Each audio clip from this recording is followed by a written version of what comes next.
Hello!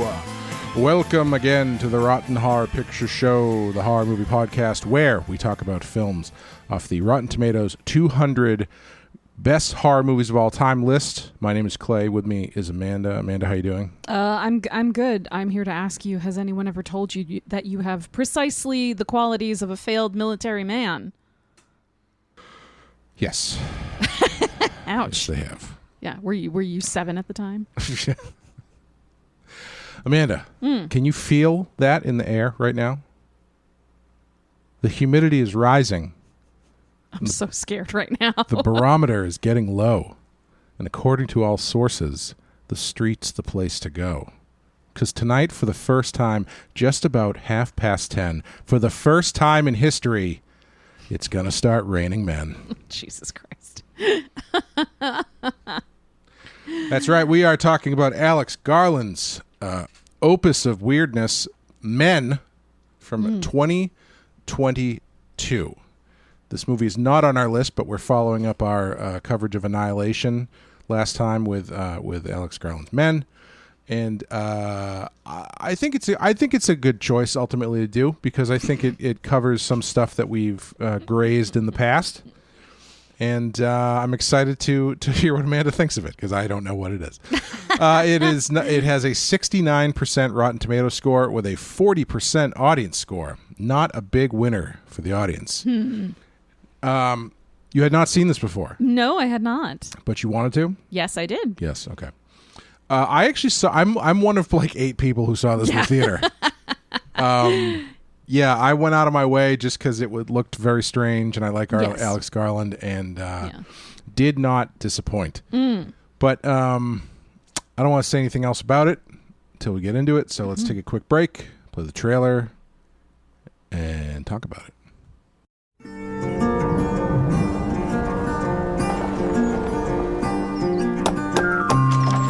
Hello. Hi. Mrs. Marlowe, yes? Harper, yes. Do, come in. The words I have to say. It's a beautiful house. But they're true. Would it just be you staying, or Excuse me? Mrs. Marlowe? No. Until you give your love, there's nothing more that we can do. Apple from the garden? Yeah, it was delicious. No. Mustn't do that. Forbidden fruit. Oh, God, sorry, I'm joking. Oh.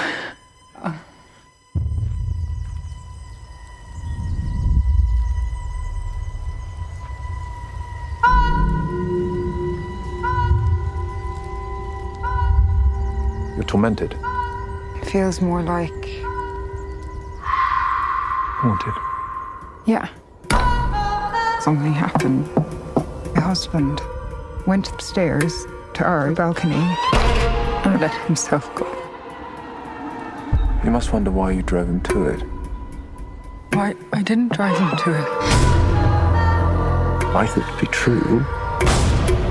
But if you had given him the chance to apologize, he'd still be alive. What?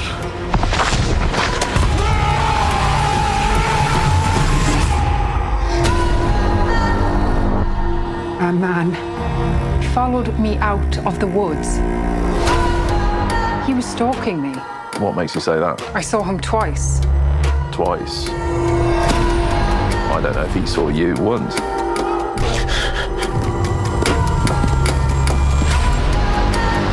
Want to play a game? You hide, I'll see. You must feel an awful sense of guilt. Stay away from me. What are you doing now?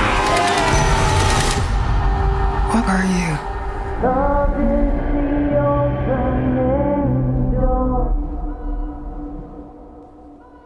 Okay. Men. 2022. Written and directed by Alex Garland, starring Jessie Buckley.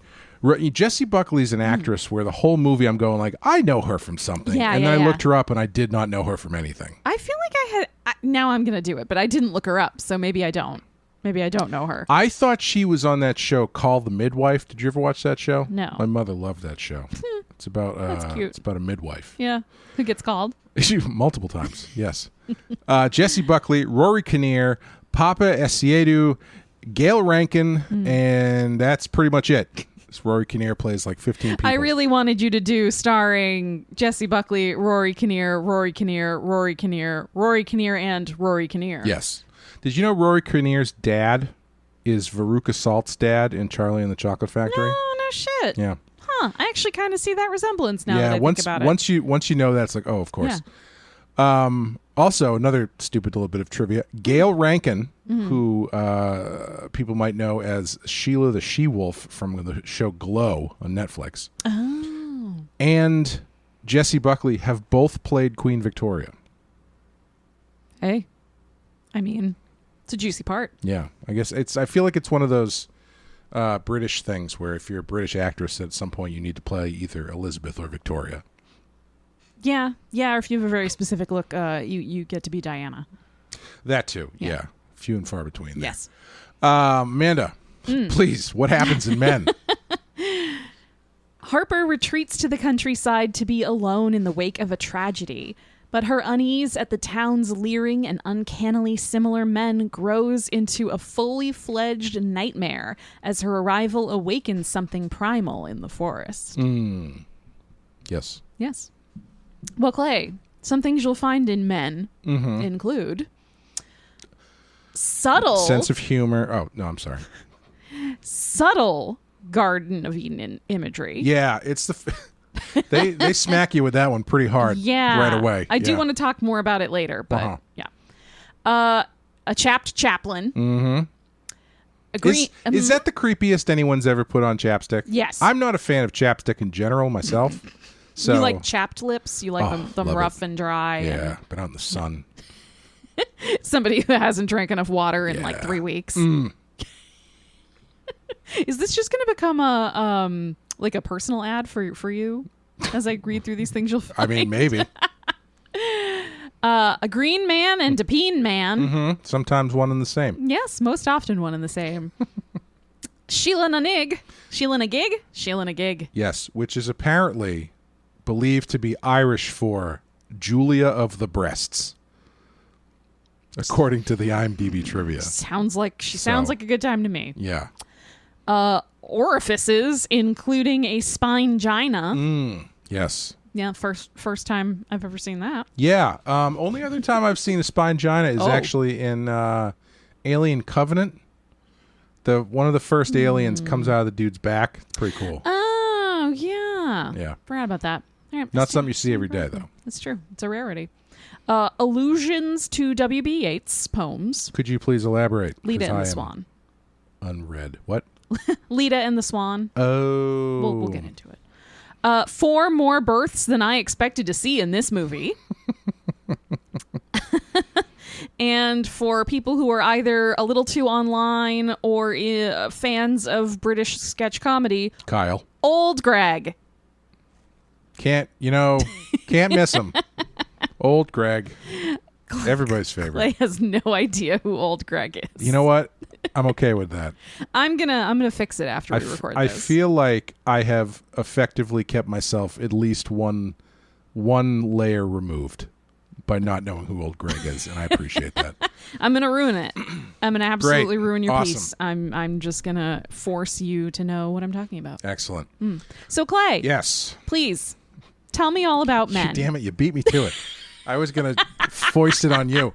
No, what did you think of it? Because you hadn't seen it before. We've got an Alex Garland folk. I would call this a folk horror movie. I would as well. Pretty intensely. Yes. That I kind of feel like going into it is pretty. There's really not any way to know what to expect from this movie, given the title, and then given what starts to play out as far as Rory Kinnear playing 8 different versions of the same person, or however you want to describe it. Yeah. And then when you get to the end, I don't know how you felt, but I did not see that final sequence playing out the way it did. No. I will agree with you that I had no suspicion we would have men repeatedly birthing each other. My one question, though, I think is the most important thing I took from this movie. Oh, God. Okay. Do people actually just eat grapefruit like in a bowl? She cut that thing in half and then ate the whole thing. Do you want to know something really funny? Yeah, sure. When that happened, I was sitting on the couch next to Greg and I said, "Oh, this reminds me of childhood." And he looked at me like, I'm sorry, what? My Nana used to cut a grapefruit in half for me and my older brother, and we would each eat half out of a bowl with some sugar sprinkled on top. I just thought that only existed in cereal commercials. At the end when they show you how it's part of a balanced breakfast, and it's always like half a citrus fruit. Nope. And anytime I've seen anybody try to do that, it squirts you in the face and then it burns your eyes. Like a special like grapefruit knife. That's insane. Yeah. So that was a breakfast? Yeah. Or just like a snack. It wasn't like a full breakfast, but it was definitely a snack. I don't know. This is going to be the thing that ends our friendship. Maybe. The fact that when I was a child, an adult fed me half a grapefruit occasionally. Sounds like the beginning of an awful story. Yeah. Okay. But yeah, so what are your thoughts on Men? The movie, not us. All right. I'm gonna preface this in the obnoxious way by saying I feel like anything I say about this movie is gonna make somebody mad. Do you know how you preface it then? If you're talking about this movie, whatever you're gonna say, say not all men, but that will endear you to many people by saying that. I don't think it will. I think just the very sound of my voice coming through a speaker. Okay, let's make people mad. Yeah. Go for it. Men are garbage. Okay. You said make people mad. I don't actually think that. I don't really know where to start with this movie. I will begin with the fact that this is kind of, and I'm sure you knew this when we were going to do this. The premise of this movie is a little bit Amanda bait. Right? Yeah. It's like, hey, put a person in a beautiful house in a remote area surrounded by gorgeous countryside and have them go walk through the woods. Yes. That is like my subgenre. Yeah.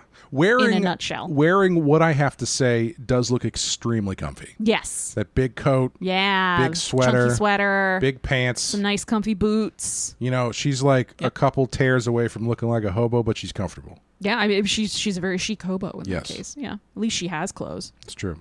Yeah. Like the green. They don't have them in England. Really? Yeah, not in that part of England. Yeah, they just don't. Nope. They just, okay. Sounds cold, but all right. Yeah. It looked cold. Yeah. Based on what. Yeah, it did look Anyway. a little chilly. I really liked. I liked this movie overall. It's very imperfect, but I really enjoyed it. I don't think it's one that I would like just pop on for fun in the Really? background. Okay, why? I don't know. It just there's like a certain je ne sais A couple quoi friends about come it. over. Yeah. Maybe you're a relative or something. Just throw having the men green on. man walking around outside looking confused. Yeah. Wait till your nieces and nephews come over and then be like, you ever see a guy give birth through his ass? Do you want it? But I really didn't know, like you were saying, I really didn't know what to expect going into this one. I was worried at first that it was going to become kind of the typical home invasion. Sure. You know, like Yeah. she's alone and she's out here and I'm going to refer to all the men in the village as separate people, even though they're all played by Rory Kinnear. I think there's symbolic arguments you can make about that, but my reading was it's not intended to be literally the same person. Sure. But she's kind of out there alone, surrounded by what seems like a small village only populated by dudes. Yeah, there's one, well, not counting her friend. Right. There's one other woman in the movie who is A police officer. Yeah. And I don't think she lives in the village. Because I think it's so remote that you have sort of an area police force, not like your specific town. Because when she's on the phone with the 999 dispatch, she has to kind of explain like, this is the name of the village, and then they ask her like where, like regionally where she is. Yeah, even talking to her friend. Yeah, she like has to go to the book and be like, I don't know where I am. Right, exactly. Like everybody's like, what's the address? And she's like, shit. All right, 1 second, and has to like, turn left at the big tree, I guess. Yeah, my car's outside. So I was worried it was going to be either the typical home invasion movie, or everything creepy and weird that happened was only going to be like she was going to be the only one who saw any evidence of it. Oh, sure. Yeah. So I was worried it was going to be the sort of like, oh, she's going crazy narrative too, which like it could have worked. I'm not saying that's a bad thing. Yeah. But I was pleasantly surprised that this movie resisted both of those sort of more, I don't want to say cliche, but more common horror movie tropes, and tried to do something different. It pretty explicitly doesn't do the second one, right? Because when her friend, or possibly sister, I'm not totally sure. I think it's her friend. Like, she had an Irish accent, and the friend had an American accent. So I'm gonna say friend. When her friend shows up, all of the evidence of what we had just watched is there and seen by her. Yes. And even earlier on, when the green man first gets to the house and she calls the police, they come, and they actually come pretty quickly, and then they just cuff him. They cuff him and they cart him away, and they're like, yeah, man, he stank. Yeah. You know? Not every day you get to arrest a cryptid.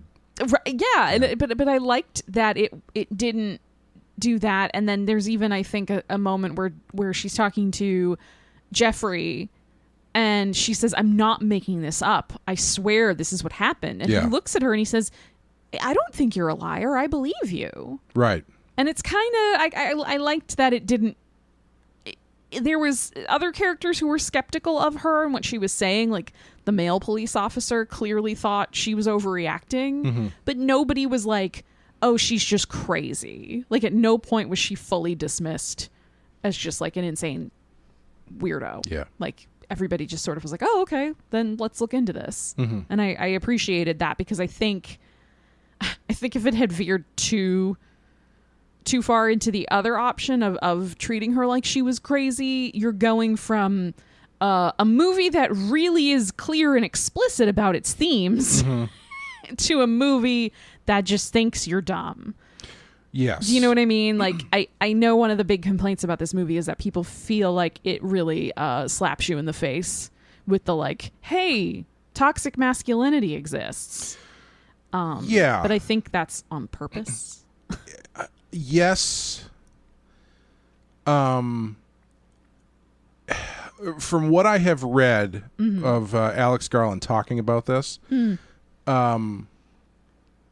it's, you know, so the thing that's weird about, I don't know if weird's the right word, but like the title of the movie, what it seemed to be from the trailer, and the time where it came out is very eye rolling on the surface. Yeah. Right? Because it's basically like, if you were to just watch the trailer, ignorant of who made it or whatever, I feel like it looks like the worst type of capitalizing on the moment to be like, men, right? Yeah.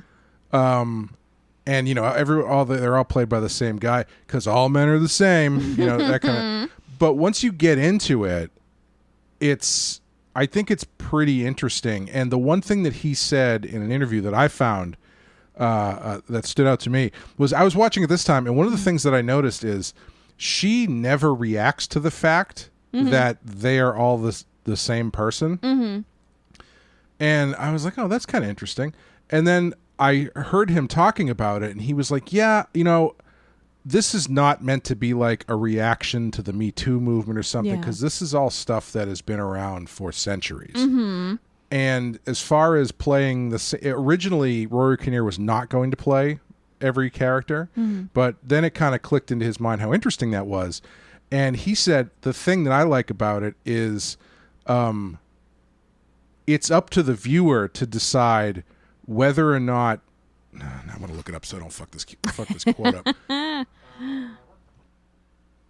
He says, I like setting up questions without necessarily forcing an answer. I think films often feel a need to provide answers to all the questions. In the case of Jessie Buckley's character, if I have one actor playing all the parts, what inference can the audience draw from that? One might be, oh, well, all these men are the same, but she doesn't realize it. Or she sees all men as the same, but they're not. They're two inferences that sound very similar, but have really very, very different implications. So I thought that I found that to be pretty interesting because like once you get into the meat of what's going on here, I think when you get to the end, right? Mm-hmm. The one thing that I feel like is almost feels like he wanted to do but realized it would be way, way too on the nose if he did this, was having every man in the movie be her husband. Mm-hmm. Because obviously he's the last person to be birthed out of this monster. Yeah. And, you know, I don't know if that's just like, I don't know, how did you feel about that? About that specifically? Well, about the fact that her husband James is the last one to be birthed, or about the Rory Kinnear of it all? The Rory Kinnear of it all. I think it's more of a symbolic connection of these men. Mm-hmm. Like, there is something within them that is the same. Sure. Whether you want to say that's misogyny or patriarchy or something else, there's something within them that manifests in sort of different ways, but it's coming from the same root, which is what I think part of what the birth was all about, is that this is a lineage, right? Like this is a progression as well. Like to just dive into the birth stuff, you start with the green man, who is the like kind of, not quite primordial, but the ancient symbol of masculinity. And then you kind of move from that to the extremely overtly misogynistic little boy, to the vicar who is sexually assaulting her, to Jeffrey, who's kind of like the least awful of the village men. And then finally to the man that she loved enough to marry, who, you know, so it's sort of like the same kind of repeating pattern coming in different guises and in you know, being tweaked slightly, but it's all interconnected. I also think you're very much seeing it from Harper's point of view, right? So like she's sensing the same danger from all of them and seeing that connection too. Yeah. I was thinking this time too that there's a certain level of I was kind of reading each one of them as and I guess this is probably similar to what you're saying. Mm-hmm. You know, this story is ultimately about if you didn't know, please tell me. let me me-splain you what this story is about. Clay-splaining. It's about what the fuck is her name? Harper. It's about Harper. I can't even remember a woman's name. Listen, they don't matter. The names, women matter. It's about Harper dealing with the guilt of believing her husband's death is her fault. Yeah. But she is also coming off of what clearly was an abusive relationship, whether or not it was always physically abusive or just it was clearly mentally abusive.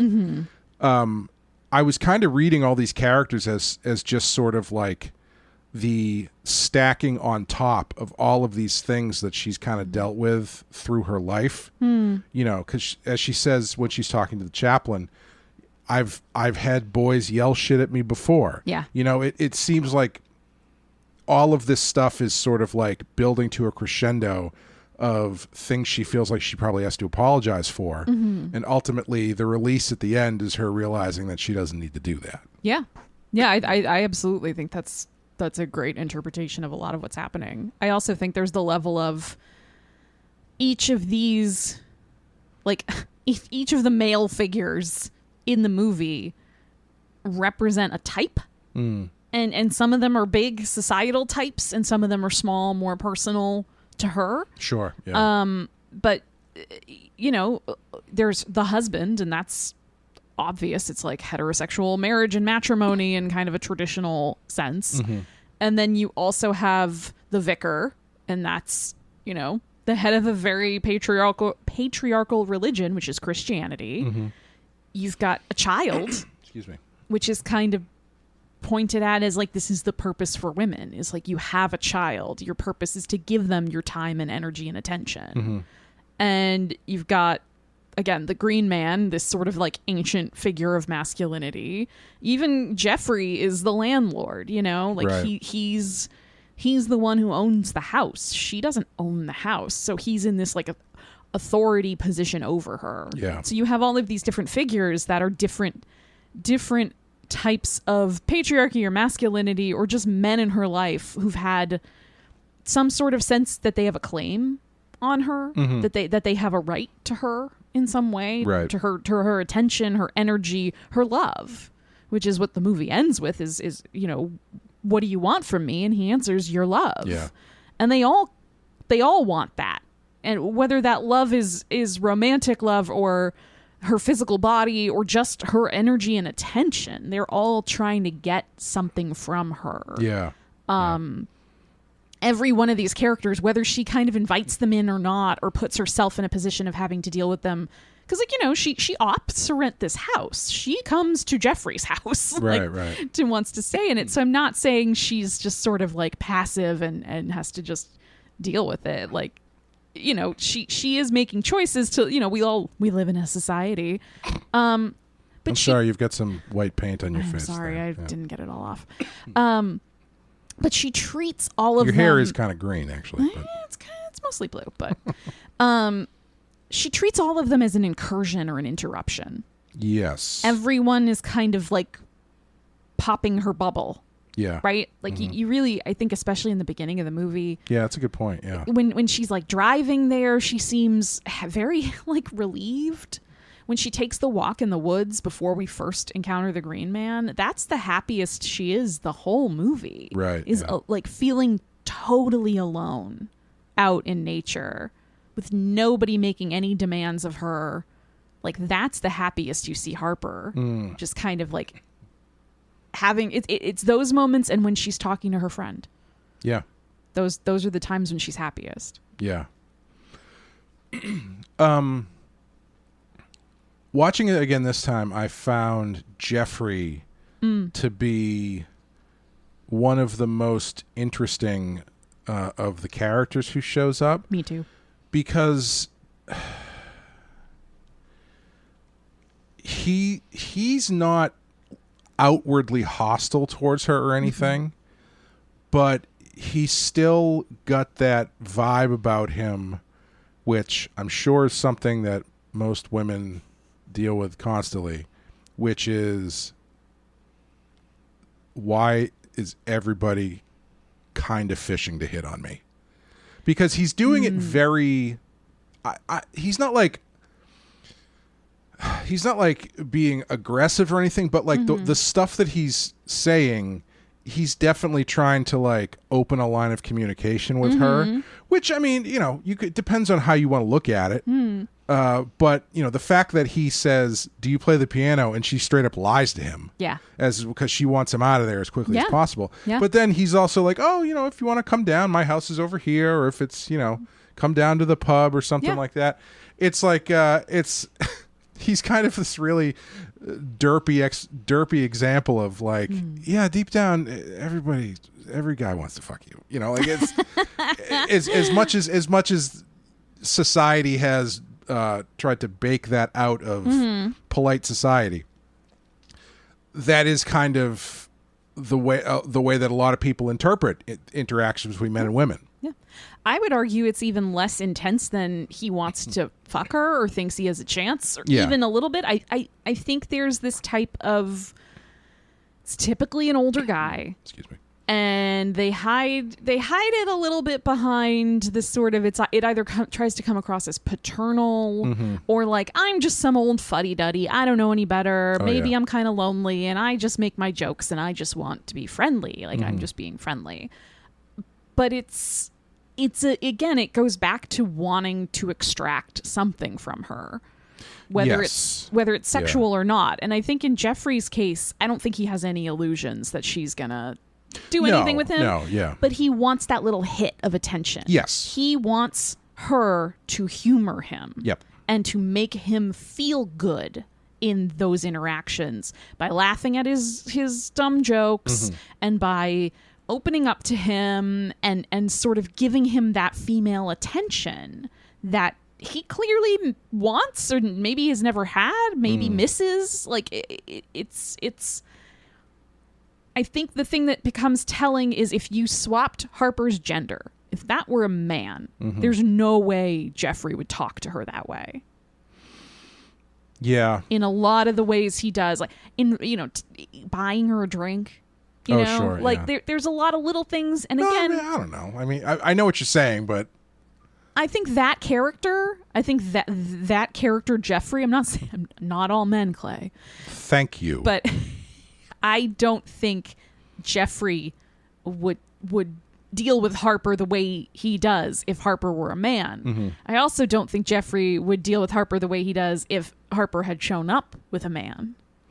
Oh, totally. Yeah. Yeah. I actually have a really interesting real life story. So, my girlfriend works for the elder services group, volunteers for them. And she used to help out this guy named Chuck, R.I.P. Chuck. No. And she would go over and she'd help him with bills and stuff. And she's like, oh, he's the nicest guy. And he's just, he's a big teddy bear. And then a couple times I went with her because they needed help with something, or, I was dropping her off. I just came in to say hi. And then I remember after the first time I went, he was a nice guy. Yeah. Et cetera, et cetera. After we left, she turned to me and said, he acts completely different. Yeah. When you're there than when it's just me. Because like the way he talks, he's not like a different person, but the way he talks changes. Because like she noticed when I was there, all of a sudden he would be like, yeah, I had to call Comcast today, really give him an earful. Yeah. As opposed, he just doesn't talk like that when it's just her. Yeah. But when it's another guy in the room, there's he's got a bit like of a performance that has to happen. Right. Yeah. And he obviously he wasn't trying to be weird or anything. It's just, because there's another guy in the room. Right. And it is very interesting. Yeah. I mean, that's the thing. Like, so much of this is baked into how we interact with each other that we don't even realize that we ourselves are doing some of this stuff. Yeah. Do you know what I mean? Sure. Like, I don't think Jeffrey, the character of Jeffrey, realized that he was, realized on a conscious level, like, oh, I'm kind of pushing the envelope of trying to get a little too personal with this younger woman who's renting my house for 2 weeks. Or, maybe I should back off and just kind of like let her, like, if she wants to help carry her own bags, I should let her carry her own bags, or like, we can do it together. Like, if she insists it's her things, I should step away. Like, his kind of old school version of masculinity doesn't allow him to do that. And clearly it's, based on the thing he says about his father telling him he wasn't army ready. Yeah, you have the qualities of a failed military man. Yeah. He's definitely putting on some masculine airs too. Right, but it goes back to that concept of a lineage, that this is passed down. Right. And infects or affects subsequent generations of men, right? Like they are a victim to this kind of ingrained thing that's just been handed to them. Like, hey, here's this shitty way of looking at the world, or this shitty way of thinking or feeling about yourself, and now go deal with it. Right. And this is kind of how it manifests down the line. I thought one of the more interesting ones was well, first of all, the thing that I do like about Jeffrey is that he, even like towards the end, he's the only one who's like not aggressive with her. Like, there's one moment he is, but it's when like they're all fully, like, it's clear it's one creature at that point. Yeah. But like when people start showing up at the house and like disappearing, the cop is being weird. Yeah. The two ruffians are being weird, running at her in the house.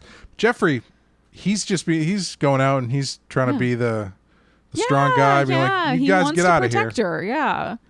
He says it's my duty as the landlord. Right. Yeah. Yeah.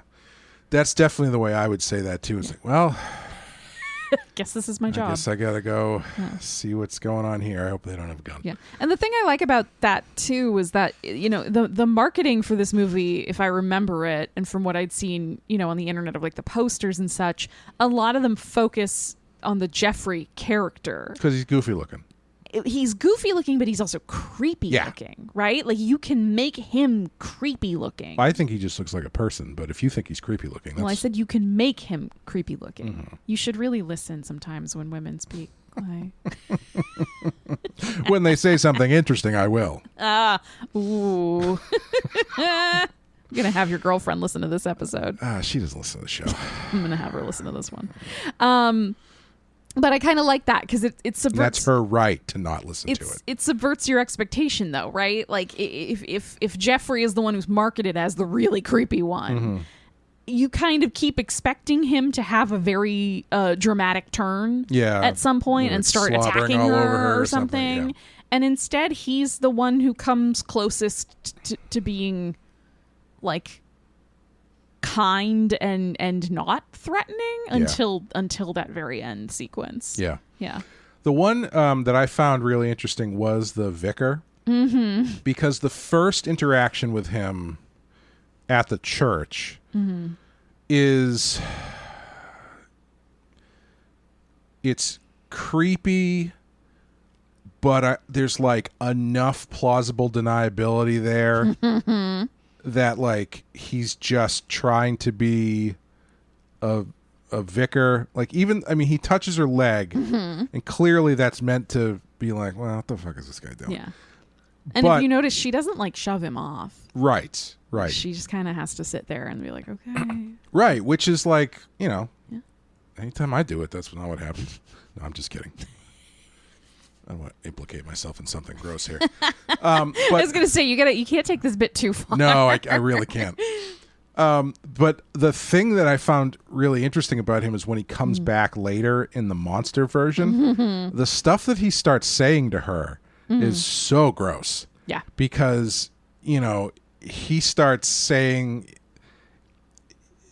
basically saying that she's making him horny and it's her fault for doing it. Yes. She's put these thoughts in my head. Yes. This is the power you have and the control you have over me. Yeah, which is pretty fucked up. Yeah, it's extremely fucked up. A lot of the shit he says to her is extremely fucked up. Even in the first interaction, a lot of what he says to her is extremely fucked up. Yeah. Because he says when he's talking to her, she's opened up to him, trusting him as a clergyman. And she's opened up to him about her husband's death. And he says, well, do you think it was the shouting?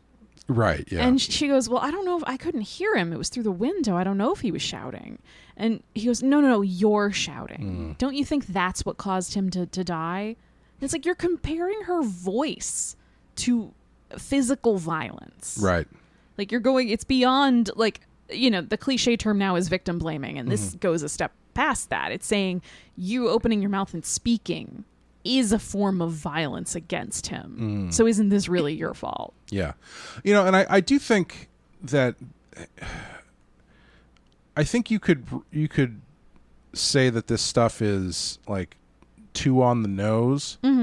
But I kind of feel like a lot of these interactions are literalizations or manifestations of things that ways that women have been oppressed that kind of hadn't really they kind of go untalked about they had gone untalked about for a very long time. Like this idea that, oh, well, I should just shut my mouth. Yep. Because I don't want to make him angry. Yep. And so when you have someone saying that to you, especially someone that you would respect in a place of authority.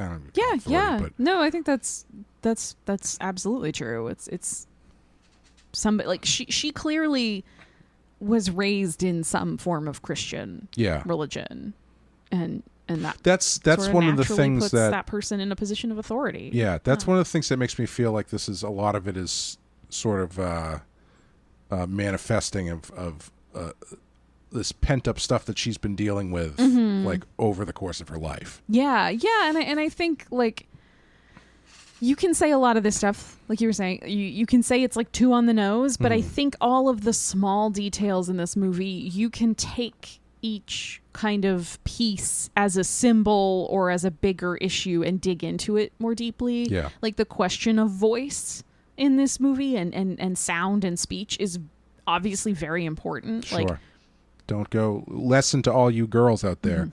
Don't go shouting into tunnels you haven't walked through yet.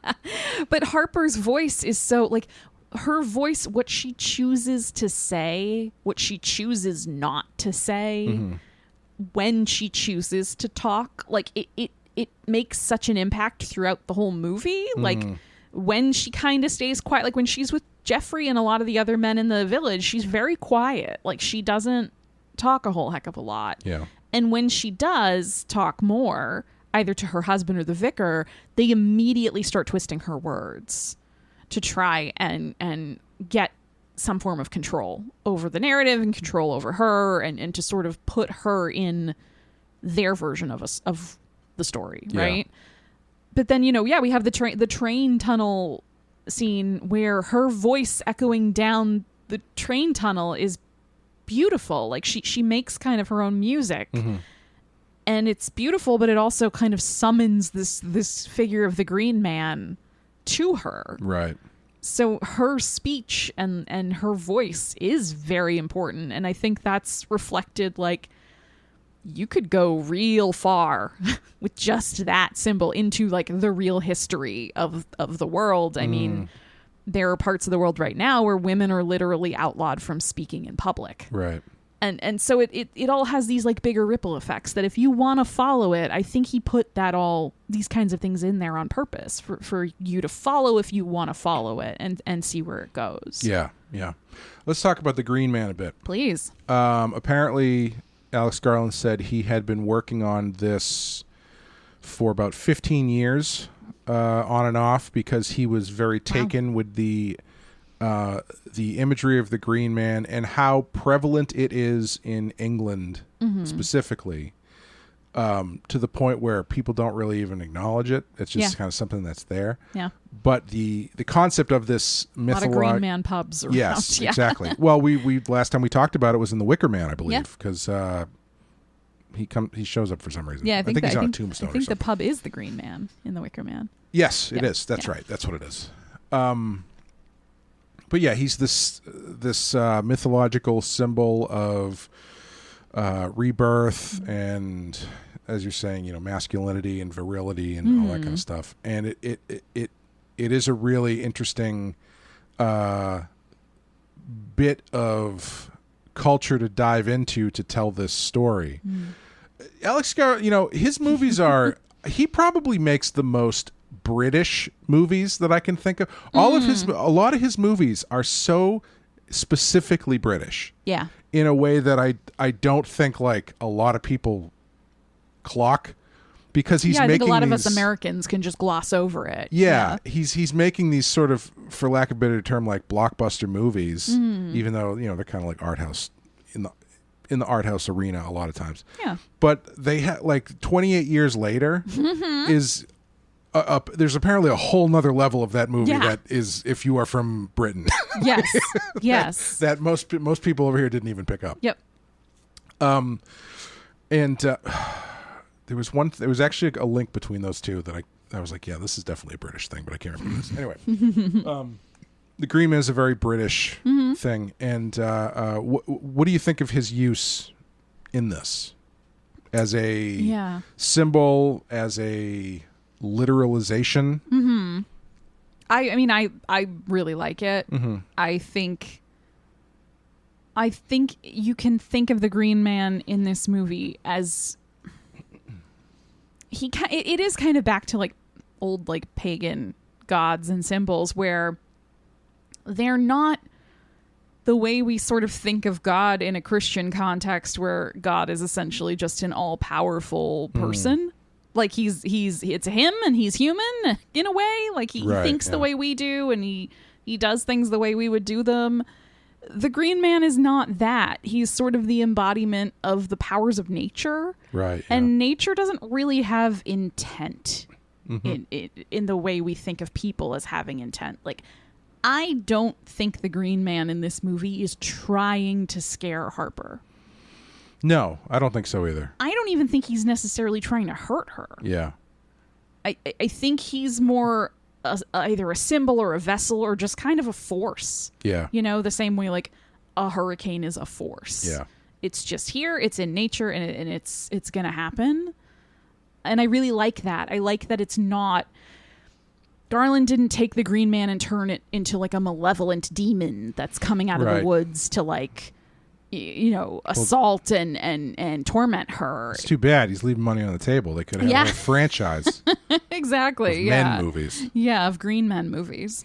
But the fact that he does kind of walk around like a fucking weirdo in the background. Yeah. And for a lot of the times you see him, he's more concerned with like the apple trees or his own reflection in the windows. And like he's drawn to her as like a masculine force is drawn to a feminine force, but not it's not really a malicious thing. I don't think, at least I didn't read it that way. I think it's terrifying and it's damaging to her in some ways, but in a lot of ways I think he's also kind of the root to her catharsis. Like the only way she ends up at the end of the movie much more peaceful seeming, in my opinion, is because the Green Man shows up. Right. So I mean, I really like the handling of it. I like that he's kind of this unknown and unknowable thing. Here's a question for you. If we're seeing the movie ostensibly through Harper's eyes, and her point of view is that all of these guys look the same, do you think the Green Man actually looks like that, or do you think that's just how she sees him as another male figure? That's a great question. Thank you. I don't know. I don't even know if it necessarily matters. No, I don't think it does. You know? I it's just something I was thinking. It's an interesting, it's because I really like the idea that you can kind of read this from a different point of view. If you step out of Harper's point of view, and it's like, oh, I mean, yeah, this is basically about her guilt awakening this woods creature that comes to life in a physical form that doesn't necessarily look like Rory Kinnear. Right. And all this stuff is happening, but not necessarily the way we are seeing it. You know, Yeah. it's an interesting way to look at it. Yeah, definitely. But I also like that, like, again, going not to like keep harping on like the idea of like voices and vocalizations, but It is her name, Harper. yeah, that's true. But the Green Man scream, like when she first encounters it and it's kind of coming at her up the tunnel and following her through the woods, and it makes that screech. It's like halfway between like animal and baby. Yeah. Right? Like it doesn't sound like it comes from a grown man. And I love that later on in the movie, when Jeffrey screams when he's behind the wheel of the car chasing her, and the boy, Samuel, when he's giving birth, he screams. And they both have the same kind of high-pitched, like it sounds a little more human than the Green Man, but it is that like high-pitched, like it does not sound like it's coming from an adult man. And I like that it's like this, whatever is happening here is a force that's not just like this guy, right? Like it's not literally Jeffrey from the village. Yes. It's something bigger. It's something else happening here. Yeah. I start thinking, this is I don't know if this would be a frustrating movie or if it's just fun because it's there's so much you can kind of dig into if you want to. I think Alex Garland would say it's the latter. But like, I start thinking, do any of these people actually exist? Or are they all, is it like, she rented this house. It just happened to be in Green Man Central. And so she's kind of in his universe now. and he's manifesting, or is, you could look at this as just explicitly almost like a fairy tale. Yeah. Yeah, I think it's one of these movies where on first watch you're kind of gonna go, ugh, okay, sure. Yeah. But then, I think it kind of sticks with you. Absolutely. And it lends itself to thinking it over and kind of dissecting it a bit. Yeah. So the first time I saw this, Mm-hmm. I was interested in what was going on. And then I found myself thinking, okay, how is this going to pay off? Mm-hmm. And then the birthing scene happens. And I almost stood up and started clapping. But I couldn't decide. Because, you're never going to see that shit in most movies. Yeah, no. It's pretty insane. But I did kind of find myself thinking, it's like, well, was that just like a way of adding some fireworks onto the end of something that, didn't have a lot of fire? It's kind of like, oh, here's a movie where not a lot really happens, but there's one crazy shit that happens at the end that's going to make you think about it. Yeah. Do you think that whole sequence, well, how do you feel about it? And do you think that it's earned as a, climax for the movie? How do I feel about it? I mean, I think it's great and grotesque. Yes. Right? Like it's both amazing and horrible to watch because it's real gross and they get real tight up in there. Yep. I think it's earned. Yeah. I think by the very nature of like making the Green Man figure and Sheila Nagig we like, got to talk about that. central to your movie. Like so much of the background themes are then about fertility and birth and rebirth. Like I think it makes sense thematically by like if the Green Man stuff weren't in it and it was just a bunch of creepy guys who all looked the same, who lived in the same village, who were tormenting this girl who'd come to stay there for 2 weeks, and then this started happening, I'd be like, what the fuck? Like, come on. But it the setup is there, right? Yeah. Like the foundation is there. And then I think if you're going to do something like this, you got to go for it. Like you really have to just fucking go for it. Yeah. You can't half-ass it. If he had just done it in like silhouette, you know what I mean? Like a shadow projected against a wall of like one of the men crawling out of the other, then you'd just be like, oh, okay, what's that all about? But like when you get to that sequence, you're like, oh, now I understand why the rest of this movie is just someone walking through the woods, because we needed to save the money for all the different vaginas. Kinda. But also I love that you get to watch her watch it happen. And she starts off so scared and so horrified. But by the time Jeffrey is crawling towards her, she just has this look on her face like... That's my favorite part of the entire movie. It's when like the most... She just starts casually turning around and like walking back into the house like, I don't want to deal with this anymore. The most horrible, horrifying thing any person has ever seen is happening in front of her. And by like the third time, she's like, oh, you fucking drama queens. Yeah. Well, and, when it gets to Jeffrey, the one of these weird village men who's been at least somewhat kind to her and seemed like he was at least trying to sort of be, I don't know, he was trying on some level to connect with her in a real way, in a very clunky and outdated way, but still, like, he seemed like the real life version of Jeffrey would be well intentioned, right? Sure. Yeah. By the time it gets to him and he's been born, he just stares at her and cries. Yeah. And it's really pathetic.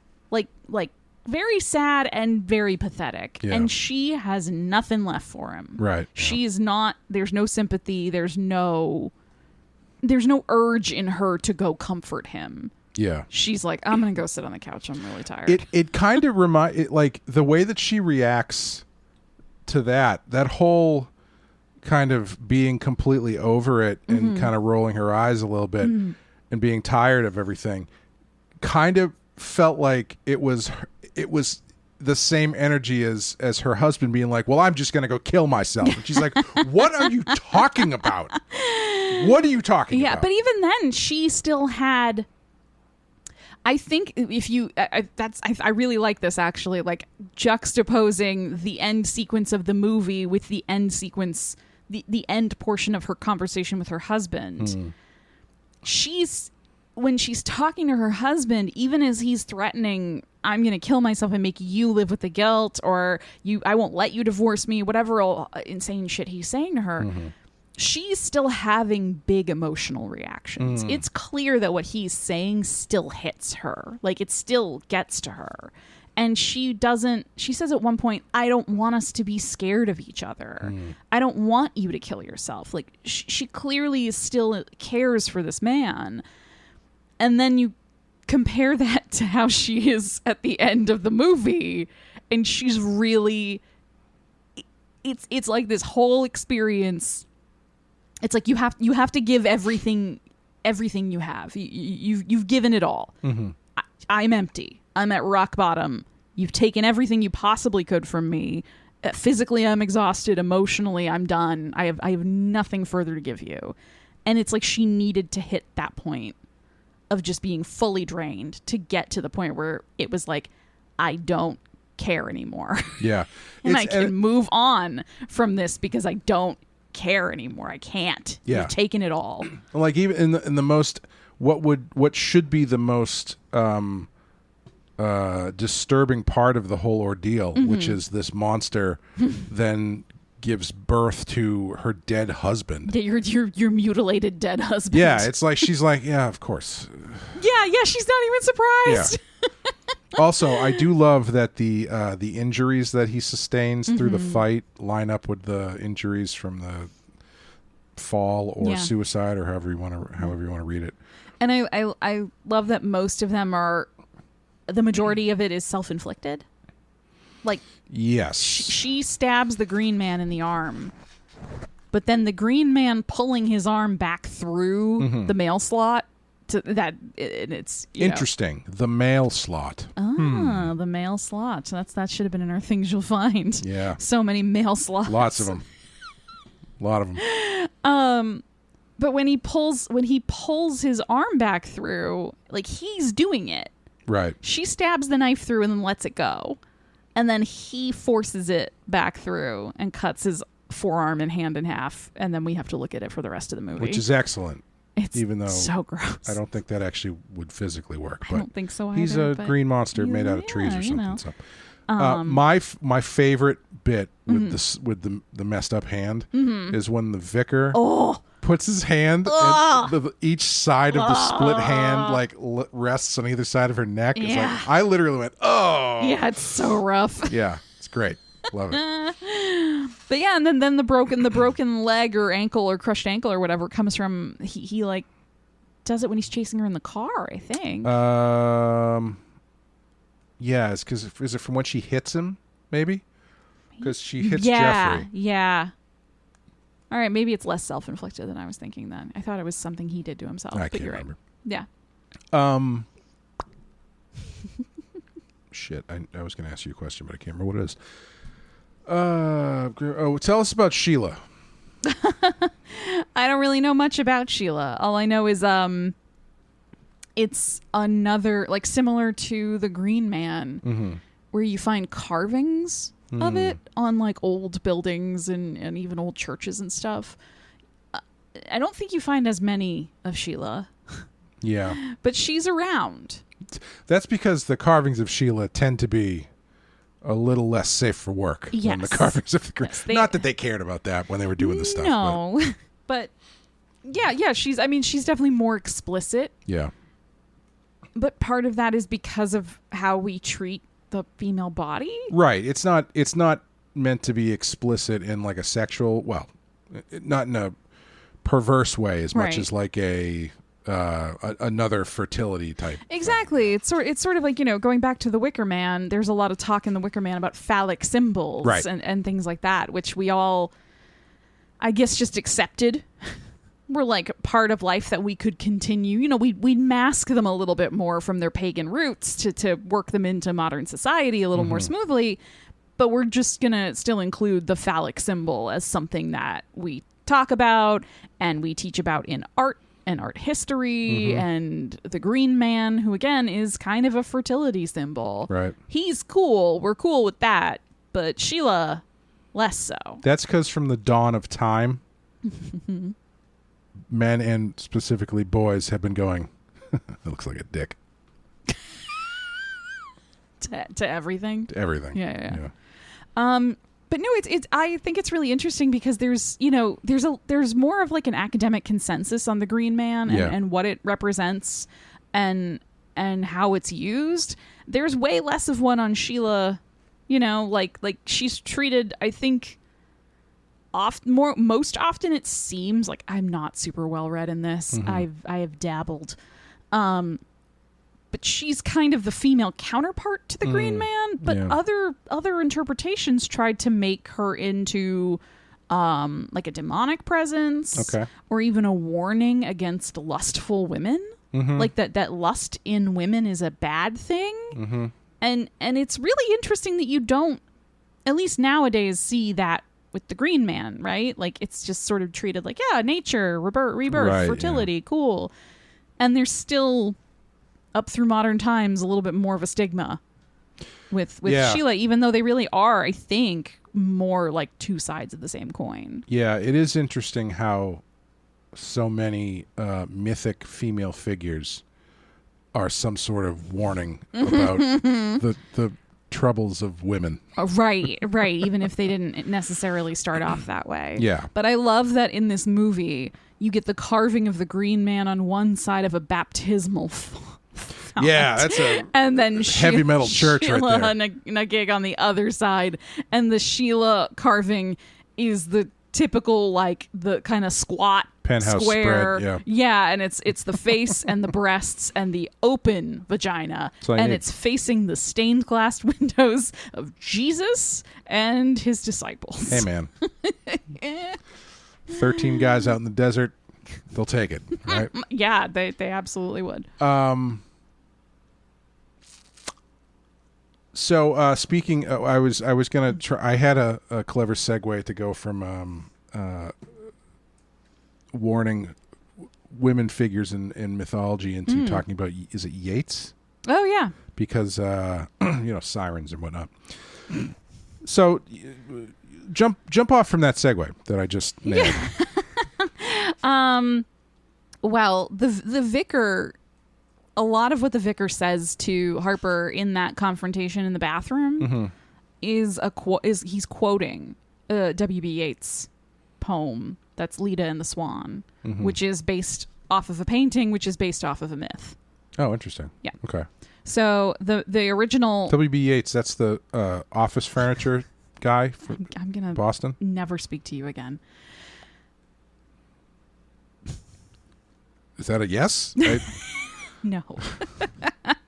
If you don't know who Yeats is, he was a poet. Rowdy Yates from Rawhide? An Irish poet. It's a dime a dozen over there.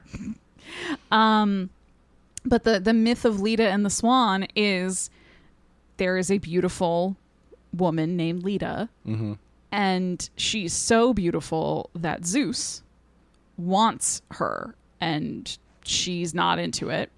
He transformed. Typical day for Zeus. Typical day for Zeus. And continuing the typical day for Zeus, he transforms himself into an animal, specifically a swan. Oh, yeah, and comes down and ravishes her and rapes her. Is he the first furry? Yeah, Kind of? Absolutely. 100%. I don't know how familiar you are with like Greek and Roman mythology. I've dabbled. Zeus turns himself into so many animals to rape women. Yeah. Didn't he do it one time? He turned into like a bunch of gold dust? Yes. Hey, however you can get in there, I guess. A bowl. The most desirable, the most desirable forms for women. I think back then, the bull was very like, sure, worshipped as this powerful creature, blah blah blah. But yeah, it's all about a divine rape, and that's why when she asks him, "What are you?" he says, "I'm a swan." He's saying I'm a god, and I'm going to force myself on you whether you like it or not. Yeah. He also, I think the other quote is, it's like it's like a Ulysses. I don't think it's actually from the Odyssey. I think it's another poem. Yeah, it's in the credits. Yeah, and I can't remember what it is. I can't but it's remember not. what it It's not the was. Odyssey, but it's like, you know, Odyssey it's the one adjacent. I must be one that cannot be one. That whole part that he says, it's just another very pretentious vicar. Another example of the long storied history of blaming women for making us horny. But I think that's what Alex Garland is doing. Yeah. Like, he's putting all these layers in to sort of say again that this is a lineage. Like, this is a long standing issue in religion and poetry and art and life. Mm-hmm. Like, this is just something that has been happening for a long ass time. Yeah. Yeah. It's, man, what a fucked up power. I know this is stupid, obviously, to say. What a fucked up power dynamic thing to just be like, could you imagine what it would take for women to be able to get away with saying, it was your fault that I raped you? Yeah. Like, I don't know. This is a much longer conversation. Yeah. But it's one of those things where it's like, man, that's just like, I don't know. Yeah, the idea that you could, in any circumstance, kind of like attribute, regardless of gender, your actions to the person that you victimize is just like a level of mental gymnastics that feels completely unbelievable to me. Like, I don't, part of my brain does not want to believe that people find that a compelling excuse. Yeah. Well, it's, you know, it's part of, all part of a myriad of ways of subjugation too, you know, where it's like, well, it's your fault, push you away. Yeah. Women are bad, et cetera, et cetera. Yeah. Keep and them then, in the kitchen. I actually, the keep him in the kitchen things reminded me of one detail in this movie that immediately set me off, and I almost started like yelling because it was so accurate. When she gets to the house and Jeffrey is like, no, I'll get your bags. I'll get you bags. Why don't you go to the kitchen and put the kettle on? And he sends her directly to she arrives at a house and he puts her directly into a kitchen. And I was just like, you motherfucker. Immediately angry. So kind of wrapping up, unless you got something specific you want to talk about. This is another, with Alex Garland movies, I could talk about his shit forever. Yeah. Do you think he deserves the praise? Do you think because I really like his stuff. Generally, I find the way that he tells a story and specifically kind of leaves enough for you to chew on your own to be a compelling, interesting way to tell stories.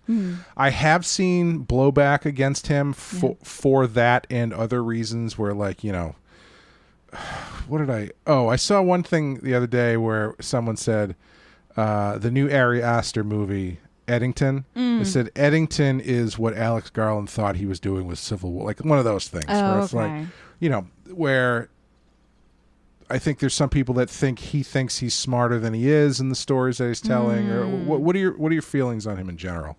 I mean, obviously, I'm a big fan. Yeah. You're asking an extremely biased person to just be like, praise a director you like. No, and I do think a lot of the blowback on him is because people feel like his resistance to giving you clear-cut answers means he doesn't have a clear enough perspective. Yep. Like, he's not coming down strongly enough on one side or the other of issues. I disagree with that. It's really funny to me because people say that about him, like sort of Alex Garland's work writ large. But then when it comes to this specific movie, they're like, well, he's just too mean to men in this movie. And it's like, well, you wanted him to have a specific point of view. Yeah. And like, clearly this movie much more empathizes and sympathizes with Harper. Yeah. Like, it's clearly from her point of view, but it's also clearly taking her side. Yeah. And this is one where I feel like the big criticism is that the themes are too heavy-handed. Right. But then in his other movies, they're just like, well, I don't know what he's trying to say. Yeah. But even so, I think this one, sure, yeah, maybe the surface level theme is heavy-handed, I guess. But like as we've kind of talked about, you can hack through that top layer and be like, oh, this is actually more complex and interesting than I thought, you know, depending on what point of view you're looking at this from, and like what Harper's doing or thinking. And we didn't even talk, I kept meaning to bring up the fact when we were talking about the Green Man and the rebirth, yada yada yada. The final shot of this movie is her friend showing up who is pregnant. Yes.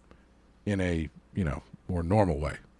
Yes. Yeah. In a physically explainable way. Yeah. Yeah. And I mean, I'm sure that means something. Yeah, I'm sure it does. We didn't even talk about dandelions. Yep. And dandelion seeds. Yeah, and how when you drop one of them into the eye of a rotting deer, it explodes in maggots or something. I don't know. I'll always love a good rotting deer corpse in the middle of the. If you got to pad out your movie, give me a slow motion zoom in on a dead deer corpse. On a dead deer. Just let it be more and more desiccated. Yeah. Did you ever see Antichrist? No. The Lars von Trier movie? No. Man. You want to see a fucked up movie about gender dynamics? That's a good one. But it does have the a corpse of a fox who looks directly into the camera and then says, "Chaos reigns." Cool. Yeah. So fuck yeah. Yeah, it's man. That's a movie I only saw once, but that one stuck with me. That's one that I feel like I don't know if I want to say I want to see it, but I'm so curious about it that I will probably watch it at some point. It's pretty interesting. Like it is one of those movies where it's like, okay, yeah, this is pretty extreme, but what the story that he's actually telling is pretty interesting and compelling. I feel like it has a lot in common with like Possession. Okay. It's a little bit more, it's more graphic than Possession. Yeah. But I actually feel like this movie has like thematically a lot in common with Possession. I was thinking that too. Yeah. Again, it feels sort of like you're connecting to this bigger thing of just like, hey guys, gender dynamics are fucked up. And it's not necessarily ascribing like a specific maliciousness to any of it. Yeah. It's just sort of like these are the ways we damage each other as we move through society with kind of all the baggage we've all inherited, you know? Yeah. And, you know, as we were talking about Possession, which you can listen to on Patreon, as we covered Video Nasties last year before? I can't remember. I forget that one's a Video Nasty. Patreon.com/The Penske File. Yes. But Possession has multiple meanings. The title has multiple meanings because that movie is about this woman ostensibly getting caught between two men who kind of see her as an object. How do you feel about? So the thing that always kind of bugs me is like when someone tries to make a movie like Men or whatever. I feel like there is a blowback, just from the standpoint of wanting to talk about this stuff. Because, like, is there a good way to do it? Because obviously there's bad ways to do it. But I feel like this is one where I feel like the blowback comes when you, like you were saying, when you don't talk about this stuff in a way where people automatically know where you stand on it. Yeah. You know? Yeah. Yeah, I think people get really sensitive and really defensive about this kind of stuff. And it's like, it exists, right? Like this kind of thing happens. Like women are sometimes in abusive relationships, and the knee-jerk reaction from a certain subset of people is, well, men are too. Men are also sometimes in abusive relationships. I'm like, okay, yeah, that's very true. You could make a really fascinating and compelling movie about that. That option is available to you. You could tell that story as well. Someone absolutely probably has, and I'm just not coming up with a great example, or it hasn't been successful or publicized, whatever. But like, we can seek out that media too, and you can tell that story as well. But that's not what this movie is about. So why are you Right.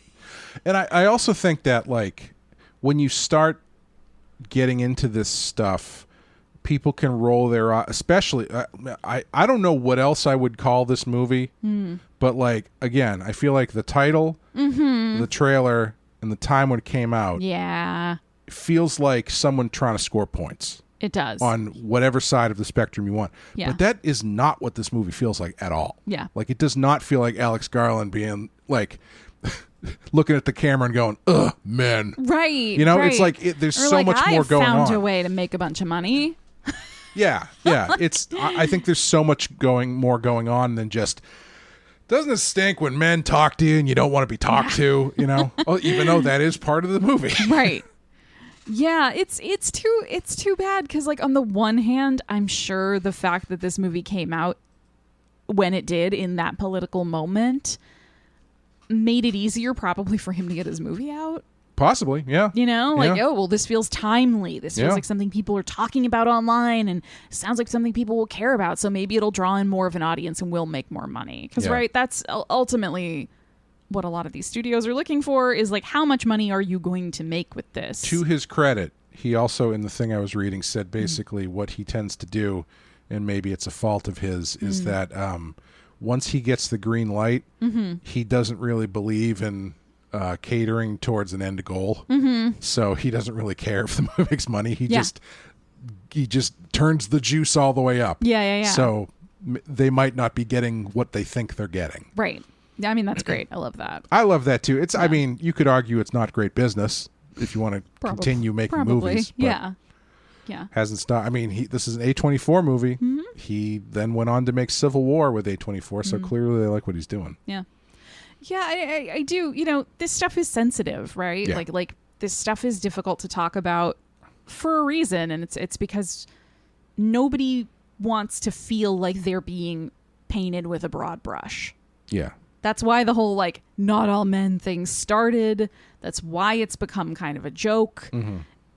Because it can tap into that sensitive feeling of, like, someone's attacking me and I didn't even do anything. Yeah. And it makes this kind of stuff hard to talk about. Yeah, and I think I also think that, again, there's people who think a lot of people are just doing it for cheap heat, you know? Yeah. Like, it's something that'll, like, it's Yeah.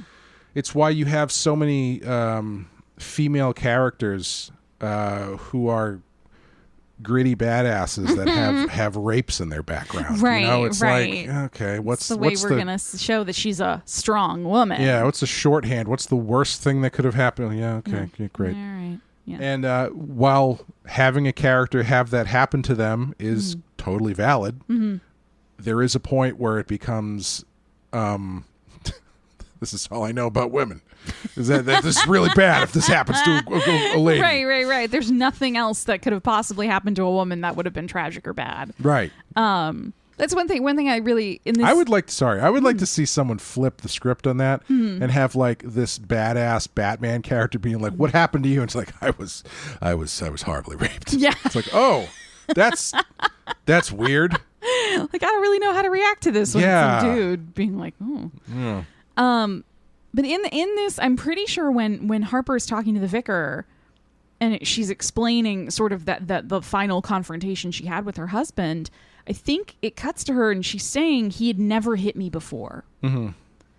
And that, I think, I really like that detail, that it's not that she was with him and he was some sort of monster. Right, yeah. It kind of leaves you with this question of, like, you know, he was obviously, they were not happy together. He was probably not treating her very well. Maybe she wasn't treating him very well too, but things had never escalated to this point before. So what happened, right? Like, it was he just secretly a piece of shit and that kind of showed itself over time? Was he having some sort of mental health crisis? Like, it leaves it open in that Alex Garland way of not really giving you a precise, like, no, he's horrible and he was beating the crap out of her all the time just because he's bad. And it mirrors reality more. Yeah. You know, like, partners who abuse their spouse, they don't, there's always a first time, right? Yeah. There's always a time when it goes from, well, you know, we fight a lot and he makes me feel like shit about myself, or she makes me feel like shit about myself.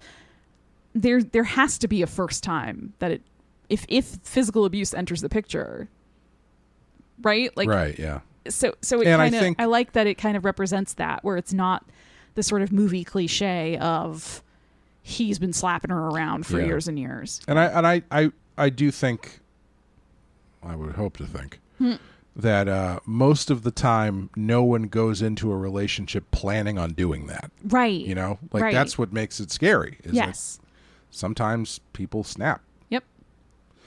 How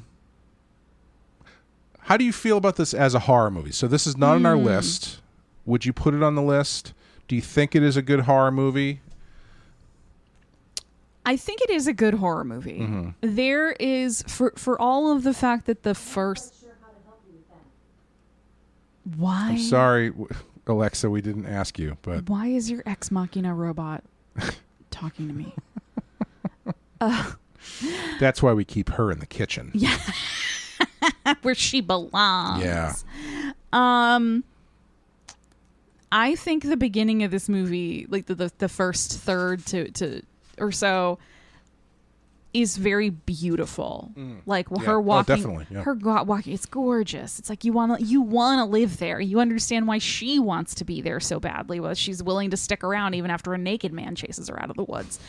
But they do things. If that's the price, let me get my checkbook. I live in London. I get chased around by naked men all the time. Yeah. They shoot it though. Once she's alone, they shoot it like someone's always following behind her, and you're encouraged through a lot of that first kind of portion of the movie where she feels like she's being watched or stalked or followed, and she's alone, and you are like acutely aware of how alone she is.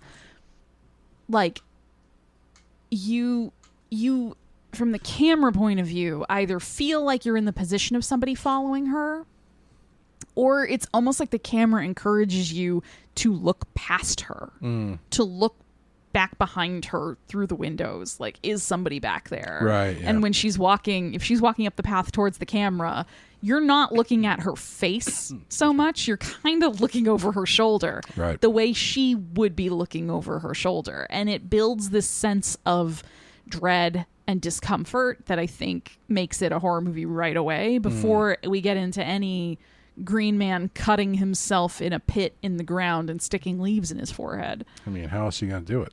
You got to get him in there somehow. I know. But yeah, I definitely think it's a horror movie. I'm less certain if it should go on the list or not. Yeah, I don't know if I would put it on the list. I do think it's a horror. I think it manages to not commit the most mortal sin of a movie like this, which is to not have something worth sitting through the movie to see at the end. Yeah. And because like the stuff in the beginning is interesting, and it's kind of, but you know, a lot of times movies like this, that's all they have, and the end payoff isn't really like worth it. So at least he had the money to really, you know, let you have it at the end in a way that you kind of walk out of the theater remembering it, not going like, I wish I watched that on Hulu. I also, not sorry to interrupt, but I just quickly, I like that this movie never turns her into a badass. Yeah. Like Harper never all of a sudden becomes like an Olympic level athlete running through the house, and she, you don't see her pick up that axe and chop her dead, the zombie ghost of her dead husband to bits, and she comes out covered in blood, a la Ready or Not. That is one of the bits that I don't know if I noticed it the first time, but I liked, is when she's talking to her friend. She's like, I'll pick up that axe, and she's like, axe? And there's just an axe in the house. Yeah, because for chopping wood. Who knows if it was there before? Right. Yeah, I do think this works. I think folk horror is a really interesting genre to me, because I think a big part of it is having a movie where you watch it and you go, this place looks pretty cool. Yeah. You know? Like 100%. I found myself thinking of In the Earth quite a bit watching this, and I remember watching that going like, this place looks pretty cool. Yeah. Okay, that guy's sewing his foot back together with like cat guts or something, but like the area of the woods they're in is beautiful. I would love to take a hike here. And I think that's important to the genre, because it is the juxtaposition of the beauty of nature and the darkness of nature as well. Yeah. It's really, and this is a whole other conversation too, but isn't it so fascinating how humanity turned gods from things they didn't understand in nature into hey, it's a guy. Yeah. It's just a guy. Yeah.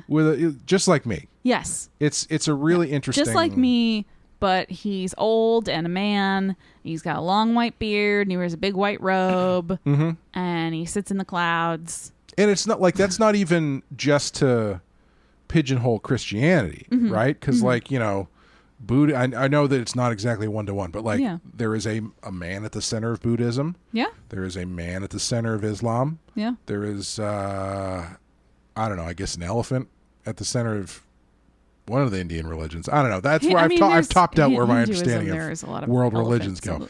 But even in sort of Greek and Roman mythology, they kind of all have the things that they represent. You know, you've got Zeus and his lightning and Poseidon and the seas, but they also turned them into dudes who would do things like have affairs and like disown the child they didn't like or like build a new house in a cooler area. It's like, I rule the underworld now because I built my house here.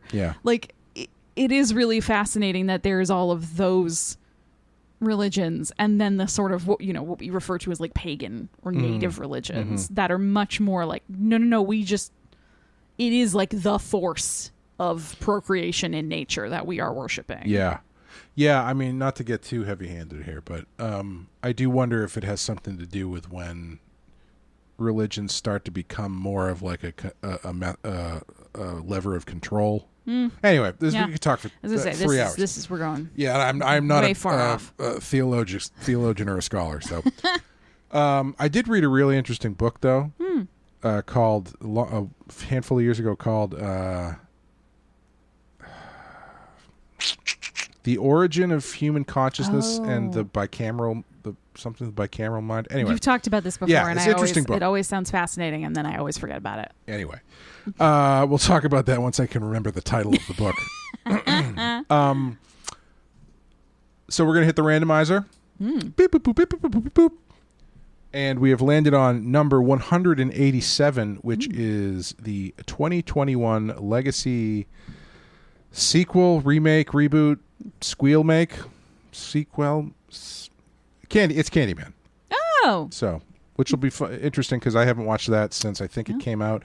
That was a pandemic movie, right? Yes. Like that never really came out. Unfortunate timing on that one, yeah. So we can pay tribute to Tony Todd by watching the remake of Candyman. R.I.P. If you'd like to help support the show, head on over to patreon.com. I really need to start doing this at the beginning because I think people have long shut off the show. Yeah. Especially when you say, hey, Amanda, how do you feel about men? Well, yeah, I usually listen to the whole show, but I tapped out when they started to breeze past the concept of religion. Yeah. In the last 5 minutes. Isn't it weird how like they're all just guys now? Yeah, they're like dudes. If you want to help support the show, head over to patreon.com/thepensky file, where Amanda and I are currently doing remakes and reboots. Reboots and remakes. We are... I guess we will be in August by the time this comes out. And August is a Texas Chainsaw Month. Yay. So, although I will have to say, weather-wise, July was a Texas Chainsaw Month. But anyway, we'll be doing Texas Chainsaw Remake. We've done a bunch before that. You can check them out over there. So it's a lot. Thank you guys for listening. Thank you for supporting the show. Thank you, Amanda. Thanks, Clay. We'll see you next time. Bye, everyone.